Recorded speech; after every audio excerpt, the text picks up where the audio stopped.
E aí aqui na Genial você sempre fez, enfim, desde quando entrou na Genial e até antes disso, você já contou um pouco da sua história aqui em alguns outros programas, mas você sempre fez essa parte de equity, ou seja, de É, analisar as empresas. E aí isso. até fazendo um gancho nesse sentido, dado que você trabalha profissionalmente com isso, quando você vai investir, e aí já entrando um pouquinho nessa sua estratégia, você mistura renda fixa com renda variável ou você fica 100% em renda variável em ações, por exemplo? Tá, Como que você separa essa carteira de forma mais macro? Depois tá, a gente entra no tá micro. bom. Primeiro, eu sou um analista, mas eu sou um investidor de ações. Eu Uhum. acredito que o que vai me fazer mudar do patamar A para o patamar B são ações. Dito isso, apesar de eh, eu não poder investir nos setores que eu cubro, aquilo que eu conheço em termos de finanças corporativas de análise, eu aplico nos relatórios que eu leio de outros analistas, entendeu? Então, assim, eu vejo as premissas que ele usou, eu vejo os dados da indústria, eu vejo as características da empresa. Então, assim, eu faço uma leitura crítica em relação àquilo que está escrito num relatório, Uhum. seja daqui da própria Genial ou de alguma outra casa que eu vá ler o relatório.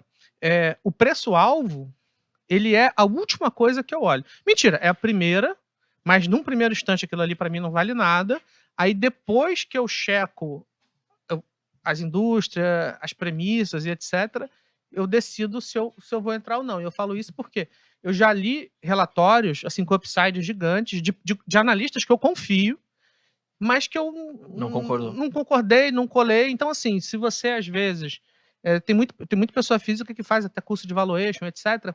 Não é que você vai abrir um modelo e vai construir ali uma coisa do outro mundo, mas você vai ler com mais rigor técnico aquilo que foi colocado no relatório. Aí a última coisa que eu faço é olhar para o preço-alvo e ver o preço-alvo como um referencial teórico. Eu, Uhum. eu faço, eu checo a tese, as premissas, se faz sentido, para depois tomar minha decisão. Então isso quer dizer que majoritariamente, até falando um pouco de como você faz a sua carteira de forma macro, é quase 100% em ações, Não, renda boa variável. pergunta, eu vou explicar o que acontece. Uhum. O meu próprio estilo de investir, ele mudou à medida que eu fui ficando mais velho. Por quê? Porque quando eu era mais novo, eu era solteiro, eu ainda não tenho filhos, mas assim, em breve eu vou ter, mas eu era muito mais louco, assim. Por quê? Porque eu tinha a seguinte ideia: cara, eu sou jovem, não tenho ninguém, assim, então eu quero ficar rico. É. Então, eu fazia apostas eu botava 90% no meu capital, 100% no meu capital. 100 Uhum. eu acho que eu nunca botei, mas 85 em Uhum. algum momento eu coloquei. Eu comecei a assumir uma estratégia mais gradualista, eu tô com 38 agora, fiz 38 agora em janeiro. Recentemente, assim, 3, 4 anos, que olha só, você coincide com o meu casamento, né? Uhum. Porque antes disso era eu e Deus. Aí aí você aí você começou nesse caso a investir mais em ativos mais conservadores, Eu direcionar mais para comecei ativos a fazer mais diversificação, eh, em classe de ativo, e aqui a gente vai entrar nas classes já já, mas uhum. assim, essencialmente renda fixa e renda variável, e dentro da renda variável em mais nomes, né, ao invés de ficar muito concentrado. Eu falo isso porque, voltando na história, eu fui um fiel investidor de uma ação que fez muitas vítimas, OGX, Igual então, motinha. igual Motinha, então eu perdi um bom dinheiro ali, mas assim, foi um aprendizado, claro, mas assim, eu não fiquei chateado, por incrível que pareça, assim, eu perdi, na época, 40, 50 mil reais, Uhum. mas eu não fiquei, juro, assim, não é que eu não fiquei chateado, veja bem, ai que delícia, perdi esse dinheiro, vou ficar de boa.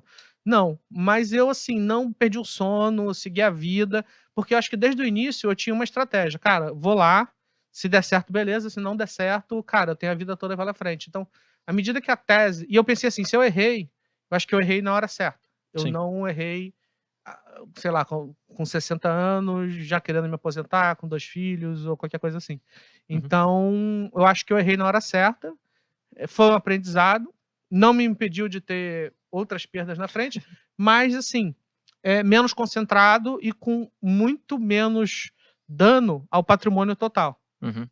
Hoje, quando você existe alguma e pode não existir, tá, mas existe alguma regra na sua cabeça de falar assim: "Olha, eu teria no máximo, poxa, 10 ações na minha carteira ou no N máximo 5". Qual é o não. número ideal, assim, que você vê? Cara, o número ideal é pelo menos 10 ações E de antemão eu te falo que eu não tenho 10 ações, mas por quê?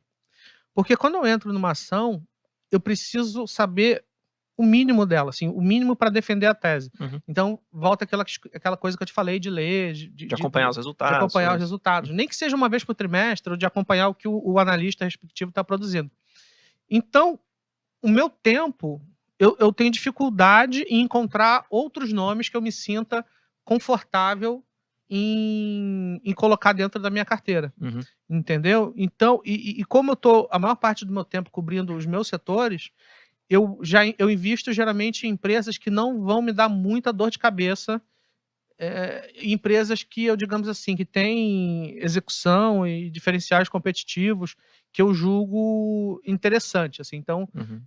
não é que eu seja ultra conservador, mas assim, aqueles small caps, assim, eu de fato, eu até tenho, até vou falar o nome já já, mas eu não. Uma porcentagem menor?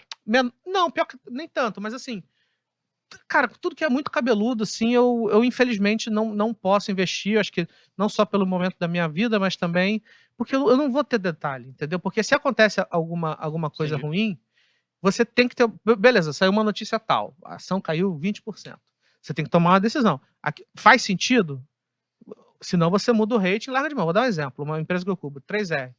Estão arriscando não passarem o Polo Potiguar para ela. Uhum. O papel caiu pra caramba. Na minha opinião, eu acho que a queda foi exagerada. Escrevi um relatório sobre isso. Então, assim, se a ação fosse minha, eu não venderia. Muito pelo contrário, às vezes eu estaria até comprando mais. Uhum. Mas, como eu não tenho esse poder com outras ações, eu acabo não entrando. Então, assim, eu gostaria de ter mais ações na minha carteira, mas por eu ter essa limitação de tempo. Tempo para análise, né? No final do dia. Tempo para análise, entendeu?